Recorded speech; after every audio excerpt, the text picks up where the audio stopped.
People who've bought storage units at blind auctions, what's the wildest thing you found in one? I'd been buying storage units for 3 years when I won the auction that changed everything. What started as a side hustle to pay off student loans became my full-time job after I found a unit filled with vintage guitars worth $30,000. After that score, I was hooked on the adrenaline rush of not knowing what treasures or trash waited behind those metal doors. The storage auction world is smaller than you'd think. Same faces show up week after week, traveling from facility to facility across 3 counties. There's an unspoken hierarchy among us regulars, the veterans who've been doing this for decades and can spot valuable items from 50 feet away, the specialists who only bid on specific types of units, furniture, electronics, tools, and the gamblers like me, willing to take risks on mystery boxes and gut feelings. I'd started with a $500 budget and a pickup truck after losing my job at an insurance company. The first unit I bought contained nothing but moldy clothes and broken appliances, cost me $200 and netted exactly nothing. But the second unit had a box of silver coins worth $800. The third had vintage tools that sold for $200. By month 6, I was hooked. The money was inconsistent but decent when you hit.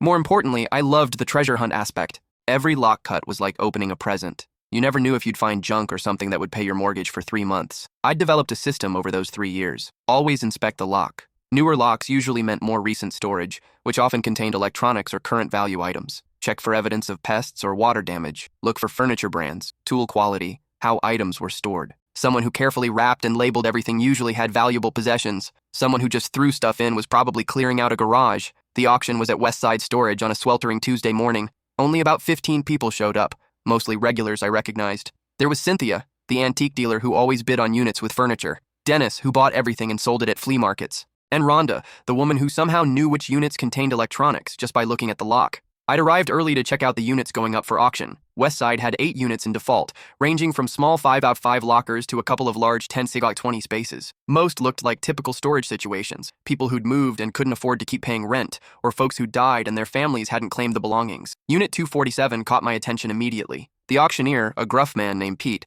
cut the lock and rolled up the door about 2 feet, just enough for us to peek inside without entering. Standard rules: no touching, no flashlights, 5 minutes to look. What I saw made my pulse quicken. Stacked boxes labeled personal files in neat handwriting, a small safe pushed against the back wall, expensive-looking luggage, and something that made everyone else lose interest. Everything was covered in a thin layer of dust, suggesting it had been sitting untouched for years. The other bidders wandered off after 30 seconds. Old boxes meant old junk to them, but I'd learned to look deeper. Those personal files boxes were uniform, professional. The safe was a Browning, the kind that costs $2,000 new, and that luggage? Toomey brand. High-end stuff. This guy was organized, I muttered to myself, studying the neat stacks. Everything was carefully arranged, labeled, protected. This wasn't someone who'd thrown belongings into storage carelessly. This was deliberate. "Do I hear $50? Pete called out. "50, I said immediately. Silence. 60? More silence. I was the only bidder. Sold for $50 to the gentleman in the blue cap. I'd won units for less, but never one that felt this promising. As I paid Pete and got my lock, I noticed him giving me an odd look. "You sure about this one, son? Been sitting here over a year. Original renter paid 6 months up front, then nothing. We sent notices to the address on file, but they came back undeliverable. What was the name on the rental agreement?" Pete consulted his clipboard. "Vincent Torres. Paid cash for the first 6 months, said he was traveling for business and wanted to make sure his stuff was safe." 20 minutes later, I backed my truck up to Unit 247 and started loading. The boxes were heavier than expected, filled with thick file folders and binders. The safe would need a dolly. I'd worry about getting it open later. As I loaded box after box, I noticed how meticulously everything was packed. Each box was labeled not just with contents, but with dates. Client files 2019-2021. Offshore accounts 2020. Legal documents 2018-2021. This wasn't random storage. This was an archive. The luggage contained more surprises. Designer clothes, size medium men's, tags still on. Someone had spent serious money and never worn any of it. Armani suits, Hermes ties, Italian leather shoes that probably cost more than I made in a month. In the front pocket of one suitcase, I found a business card. Vincent Torres, financial advisor, Torres and Associates. At home, I started with what seemed like the least sensitive material, the luggage and personal items. Besides the expensive clothes, I found toiletries, medications prescribed to Vincent Torres, and a leather portfolio containing business documents. Torres and Associates appeared to be a boutique financial planning firm catering to high-net-worth clients. The medications were interesting. Anti-anxiety drugs, sleeping pills, blood pressure medication. The prescriptions were all from different doctors in different cities, which struck me as odd. Why would someone see multiple doctors for the same conditions? I found a personal journal buried in the bottom of one suitcase. The entries started normal enough. Notes about client meetings, investment strategies, travel plans. But as I read deeper, a different picture emerged. March 15th. Morrison wants another favor. Said it's the last time, but I know better. These people never stop taking once they start. April 2nd. The judge expects his usual fee for the zoning decision. How did I become a bag man for these criminals? May 10th. They're asking me to move money for people I recognize from the news. Drug dealers, I think. If I refuse, they'll destroy me. If I comply, I become part of something much worse. The journal painted a picture of a man trapped between legitimate business and criminal demands. Torres had started as a regular financial advisor, but somehow got pulled into laundering money and facilitating bribes. The entries became increasingly paranoid and desperate as they continued. June 20th. I think they're planning to eliminate me. Too much evidence, too many connections. I need insurance. That's when I decided to open the file boxes. The first box I opened was labeled Client Files 2019-2021. Inside were hundreds of investment portfolios, bank statements, and financial documents. Names I didn't recognize, but the numbers made my head spin. Accounts worth millions, some worth tens of millions. But these weren't normal investment accounts. Every portfolio contained two sets of records, the official statements that clients would receive, and handwritten notes in Torres's writing showing where the money really went. Charitable donations that were actually bribes, investment losses that were actually cash withdrawals, legitimate businesses that were fronts for money laundering. My hands started shaking as I realized what I was looking at. This wasn't just paperwork. This was someone's entire client base. Private financial information for what looked like dozens of wealthy individuals,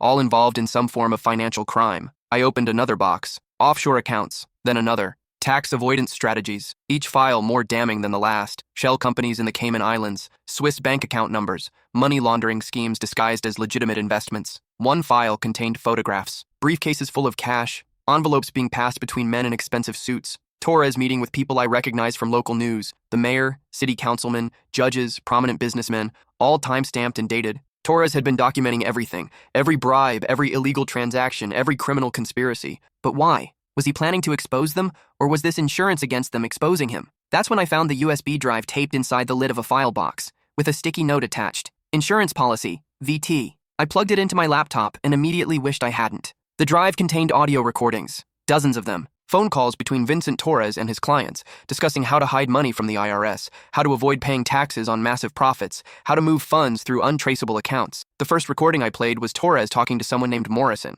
The casino license approval will cost $2 million. Half goes to the mayor, half gets distributed to the city council votes we need. I'll route it through the environmental consulting contracts like usual. And there's no way this traces back to us. The money passes through 6 different entities before it reaches anyone in city government. On paper, it looks like legitimate consulting fees, but it wasn't just tax evasion. As I listened to file after file, I heard Torres discussing bribes to city officials, payoffs to judges, money funneled to politicians' campaigns through fake PACs. Some voices I recognized from local news. The mayor, a prominent businessman who'd been in the papers recently, a judge who'd been suspiciously lenient on white-collar crime cases. One recording made my blood run cold. Torres was talking to someone about eliminating a whistleblower. The reporter has been asking too many questions about the waterfront project. She's getting close to information that could expose everything. Don't worry about her. These things have a way of working themselves out. What does that mean? It means journalists who dig too deep sometimes have accidents, car trouble, house fires. You understand? I remembered that story. Rebecca Walsh, an investigative reporter for the local paper, had died in a car accident 8 months ago.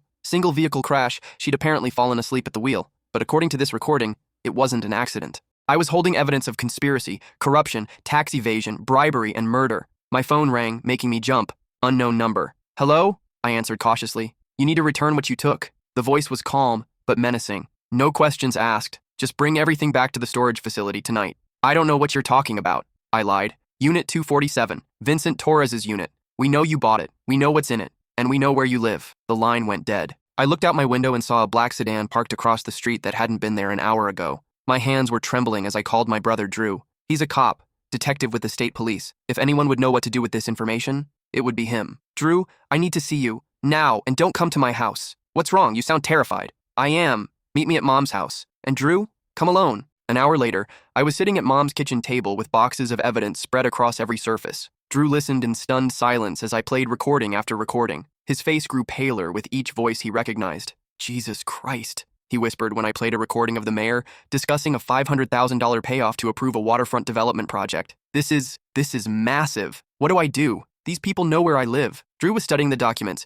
his cop instincts taking over. How many recordings are there? 47 files on the USB drive. Some are hours long, plus all these paper documents, photographs, financial records. Drew, this goes back years. And it's not just local corruption. There are federal crimes here. Money laundering, tax evasion, conspiracy. And they killed that reporter? According to the recording, yes, made it look like an accident. Drew was quiet for a long moment. studying the documents. "We need to turn this over to the FBI. Local law enforcement is compromised. Hell, half the people on these recordings are connected to the police department somehow." I showed him a file labeled Law Enforcement Payoffs. Inside were records of monthly payments to various cops, including a few names Drew recognized. His own captain was on the list. "Son of a bitch," Drew muttered. "I've been wondering how certain information kept leaking from investigations, how evidence disappeared from lockup, how cases against connected criminals kept falling apart. But what about—" My phone buzzed. Text message from an unknown number. "Last chance. Midnight storage facility. Come alone or your mother gets a visit." Drew saw my face go white. I showed him the message. "They know I'm here,"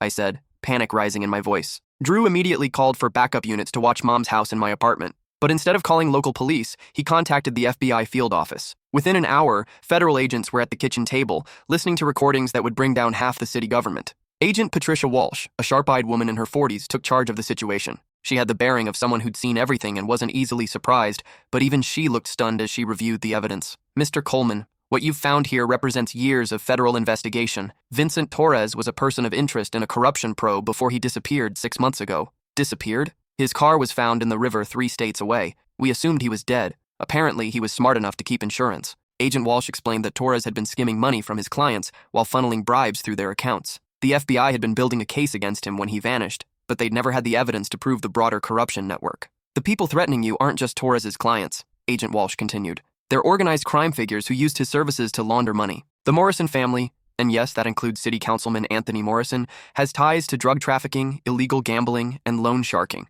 They've been looking for this evidence since Torres vanished." She showed me photographs from an FBI surveillance file. Anthony Morrison, the city councilman I'd heard on the recordings, meeting with known members of organized crime families, money changing hands, secret meetings in restaurants and parking garages. Torres wasn't just a financial advisor, Agent Walsh explained. He was the middleman between legitimate government and organized crime. He facilitated bribes, laundered drug money, and helped criminals gain influence over public officials. When he realized we were closing in, he tried to disappear, but not before hiding evidence that could bring down everyone involved. The scope was staggering. According to the FBI files Agent Walsh shared, the corruption network included the mayor and 4 city councilmen, 3 judges, including one on the state Supreme Court, the police chief and 6 other high-ranking officers, dozens of businessmen and contractors, 2 state legislators, a federal court clerk who'd been fixing cases. The network had been operating for over a decade, systematically corrupting every level of government while facilitating organized crime activities worth hundreds of millions of dollars. "But why did Torres document everything?" I asked.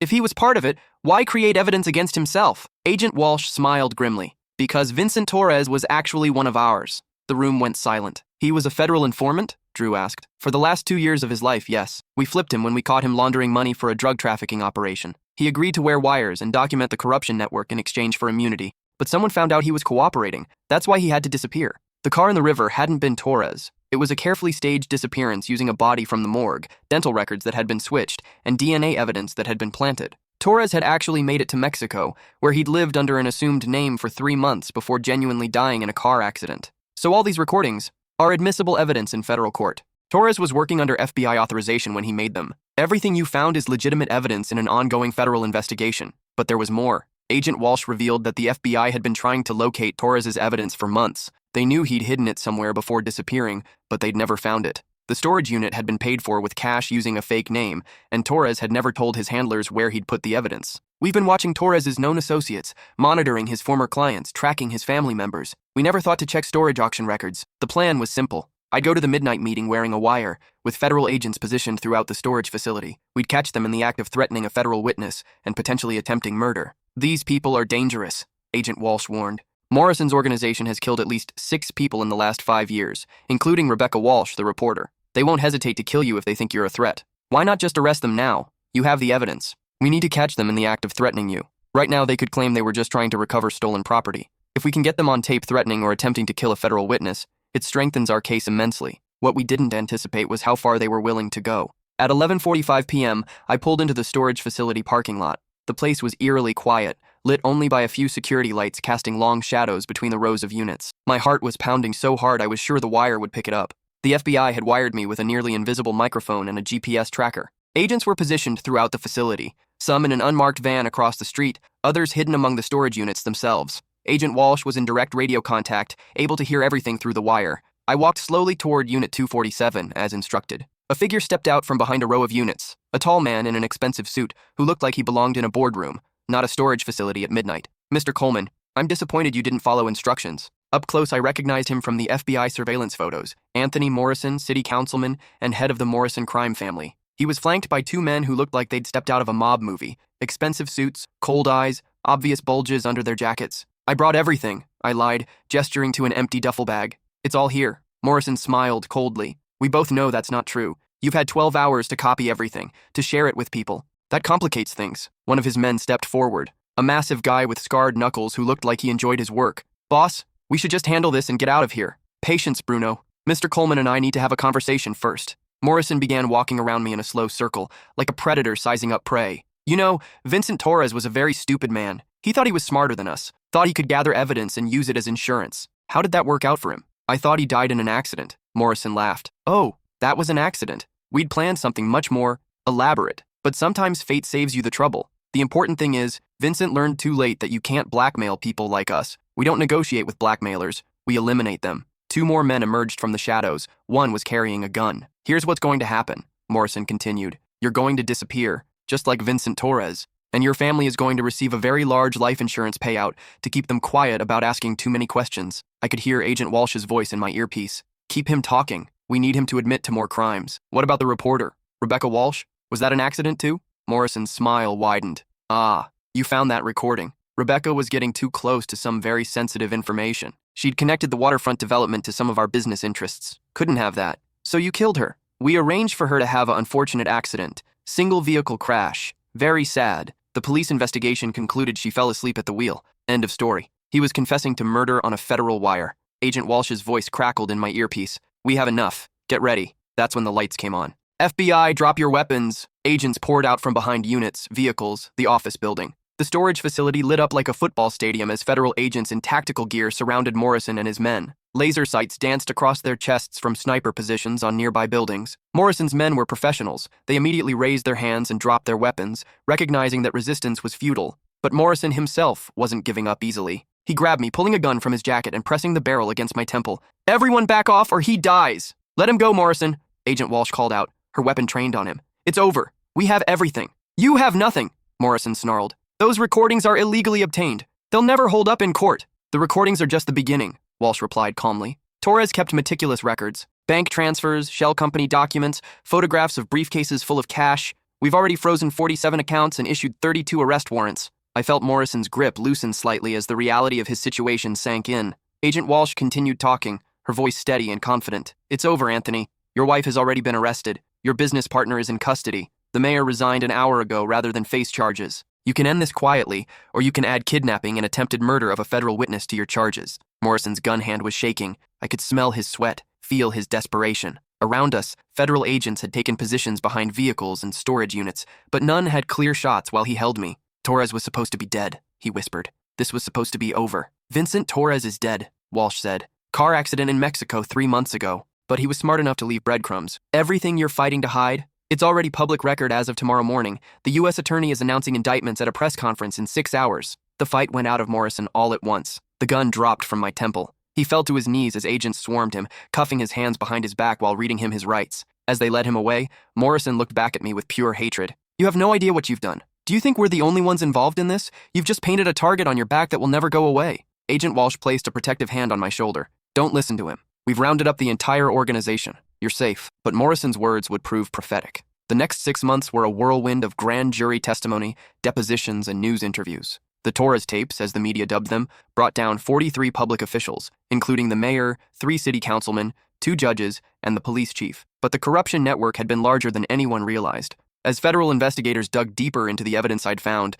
they uncovered connections to organized crime families in 5 states, political corruption reaching into the governor's office, and financial crimes totaling over $200 million. The trials were a media circus. I testified in 7 different cases, always under federal protection. My face was plastered on every news channel in the state as the man who brought down City Hall. Death threats arrived daily, some credible enough that the FBI moved me to a safe house twice. The first trial was Anthony Morrison's. The evidence was overwhelming. The recordings, financial documents, witness testimony from Torres's other clients who'd been flipped by the FBI. Morrison was convicted on 18 counts including racketeering, murder conspiracy, bribery, and money laundering. He received life in prison without parole. During his sentencing, Morrison stood up and pointed directly at me in the gallery. You think this is over? My family has long memories. You'll be looking over your shoulder for the rest of your life. The judge immediately held him in contempt, but the threat was clear. The Morrison crime family was larger than just Anthony. He had cousins, nephews, business associates who hadn't been caught in the FBI's net. 6 months after Morrison's conviction, someone tried to kill me.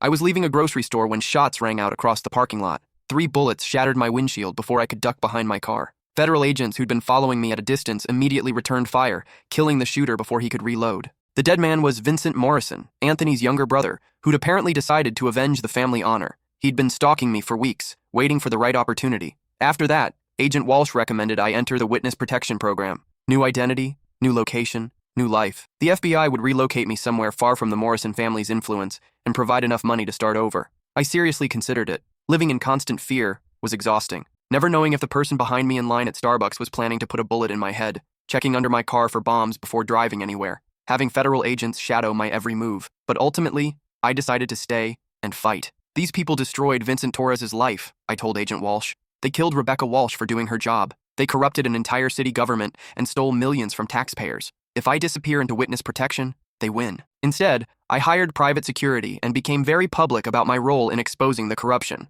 I did interviews with every major news outlet, wrote a book about the experience, and spoke at law enforcement conferences across the country. The book, $50 Truth: How a Storage Auction Exposed America's Biggest Corruption Scandal, became a bestseller. The movie rights sold for 7 figures, but more importantly, it kept the story in the public eye and made it harder for the remaining Morrison associates to come after me without intense scrutiny. 3 years after the storage auction, I received a call from Agent Walsh. The FBI had arrested the last member of the corruption ring, a judge who'd been hiding in Costa Rica for 2 years. The Torres investigation was finally closed. "You ever miss the storage auction business?" she asked. I laughed. I still buy units sometimes, but after finding evidence that brought down half the city government, everything else seems pretty tame. "What's the wildest thing you've found since then?" "A box of vintage comic books worth 12 grand, but no corruption scandals, thankfully." But that wasn't entirely true. The success of the Torres case had brought me to the attention of other law enforcement agencies. I'd become an unofficial consultant, helping FBI field offices and state police agencies interpret evidence found in storage units, estate sales,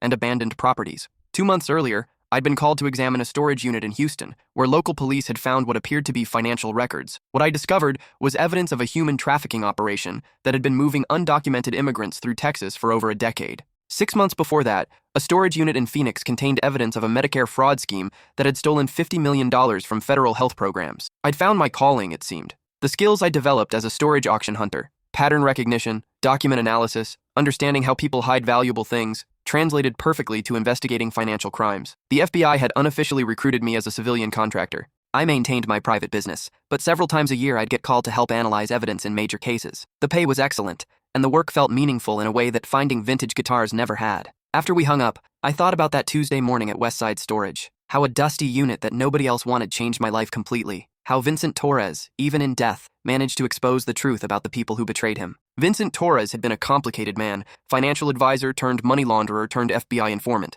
According to the files Agent Walsh had shared, Torres had started legitimately. He'd built a successful practice helping wealthy clients manage their investments and minimize their tax burden through legal means. The corruption began slowly. A client asked him to facilitate a charitable donation that was really a bribe. Another wanted to hide assets during a divorce. Small favors that compromised his ethics but seemed harmless enough. But once you're dirty, staying clean becomes impossible. The Morrison family learned about Torres's willingness to bend rules and gradually pulled him deeper into their criminal enterprise. By the time Torres realized what he'd become, extricating himself would have meant prison or death. The FBI had approached him after catching him laundering drug money through a series of shell companies. They'd offered him a choice: cooperate and receive immunity, or face federal charges that would send him to prison for 20 years. Torres chose cooperation, but the stress of living a double life had destroyed him. The medications I'd found in his luggage told the story. Anxiety disorders, depression, paranoia. The journal entries became increasingly erratic as the pressure mounted. His final entries, written just before he disappeared, revealed a man who knew he was living on borrowed time. "They suspect something. Morrison's been asking too many questions about my travel schedule. Bruno followed me to lunch yesterday. I need to get the evidence to a secure location before they move against me. If something happens to me, whoever finds this needs to know. These people destroyed everything I built. They turned me into a criminal and then tried to erase me when I became a liability. But I kept records. I kept everything. And someday, someone's going to make them pay for what they did." His voice was tired, defeated, but determined when Agent Walsh played me that final recording. "I should have been braver when I was alive. Maybe whoever finds this will be braver than I was." Vincent Torres died in a car crash on a rainy road in Mexico, alone and in exile. But his final act of defiance echoed through a storage unit auction, through the hands of a stranger, and into the courtrooms where justice was finally served. The ripple effects of the Torres case continued for years. The corruption scandal triggered a complete restructuring of city government. New oversight committees, mandatory financial disclosure for all public officials, independent auditing of city contracts. The state legislature passed new laws requiring background checks for financial advisors and stricter reporting requirements for large cash transactions. The FBI created a new task force specifically focused on corruption cases involving organized crime infiltration of government. Most importantly, the case inspired other whistleblowers to come forward. Rebecca Walsh's newspaper established an anonymous tip line for reporting government corruption. Law enforcement agencies across the country began looking more closely at the intersection between white-collar crime and organized crime. But perhaps the most significant change was personal. I discovered that my life had meaning beyond accumulating possessions or making money. Finding the truth, exposing corruption, bringing criminals to justice, that was worth the risk, worth the fear, worth the constant vigilance. I still attended storage auctions, but now I approached them differently. I wasn't just looking for valuable items to resell. I was looking for stories, for evidence, for truth that someone had tried to hide. Most units contained nothing but ordinary belongings, clothes, furniture, keepsakes that families couldn't afford to store anymore. But occasionally I'd find something that needed investigation, financial records that didn't make sense, documents that suggested criminal activity, personal items that told stories of tragedy or injustice. I'd learned to recognize the signs, how criminals stored evidence differently than innocent people, how money launderers organized their records, how corrupt officials tried to hide their activities. The day before I received Agent Walsh's call about the Costa Rica arrest, I'd bought a unit at an auction in the suburbs. Nothing exciting, mostly furniture and household items. But buried in a box of old files, I'd found bank statements showing regular deposits of exactly $10,000, just under the federal reporting requirement. The statements belonged to a city planning commissioner who'd been approving controversial development projects. The deposits corresponded perfectly with the dates of major zoning decisions. It looked like evidence of systematic bribery, but I needed more information before contacting law enforcement. That's how my life worked now. Always investigating, always looking for patterns, always wondering if the box I was opening contained someone's secrets. Sometimes I wondered what would have happened if Cynthia or Dennis had bid on Unit 247 instead. Would they have recognized what they'd found? Would they have had the courage to come forward? Would they have survived the threats and attempts on their life? Or would Torres's evidence have ended up in a dumpster, his sacrifice meaningless, the corruption continuing forever? I drive past Westside Storage sometimes. Unit 247 is occupied again, probably filled with someone's old furniture or holiday decorations. Normal stuff, safe stuff. But every time I see it, I remember the weight of those boxes, the shock of those recordings, the cold metal of Morrison's gun against my head. How $50 in pure curiosity exposed a conspiracy that had been rotting our city from the inside. People ask me if I'd do it again, knowing what I know now. The months of fear, the death threats, the constant looking over my shoulder, the attempts on my life, the complete upheaval of everything I thought I knew about my community. I always tell them the same thing. Some things are bigger than personal safety. Sometimes you stumble onto something so wrong, so corrupt, that you have no choice but to act. Torres knew he was a dead man when he hid that evidence, but he also knew someone would eventually find it. Someone who might have the courage to do what he couldn't in life, tell the truth regardless of the consequences. That someone happened to be a guy who bought storage units for a living and got lucky at an auction. Or maybe it wasn't luck at all. Maybe it was justice, finding a way. The Torres tapes are still available online, part of the public record now. 47 hours of recordings that destroyed dozens of careers and sent 38 people to prison. Vincent Torres never lived to see the corruption exposed, but his insurance policy worked exactly as planned. As for me, I still attend storage auctions. Old habits die hard. But now I'm more careful about what I bid on. Some boxes are better left unopened. Though I have to admit, every time I see a unit full of filing boxes and a safe in the back, my heart starts racing again. Because you never know what secrets people leave behind, what truths they think are buried forever. Sometimes those secrets find their way to someone willing to dig them up. Sometimes $50 can change everything. Last week, I got a call from a storage facility manager in Nevada. They had a unit going to auction that they thought I should see. The renter had been a federal judge who died unexpectedly. His family had cleaned out his house but left his storage unit untouched. "There's something about this one," the manager said. "Lots of files, a couple of safes, and some items that look like they might be evidence from court cases. I remembered your name from the news stories about that corruption case. I'm flying to Nevada next Tuesday." Because sometimes the truth needs to be found. Sometimes justice needs a helping hand. And sometimes the most important discoveries are waiting behind a roll-up door in a dusty storage unit that nobody else wants to bid on. That's the wildest thing I've ever found in a storage unit. Not treasure or antiques or hidden cash. The truth. And sometimes, the truth is worth more than anything you could ever buy or sell.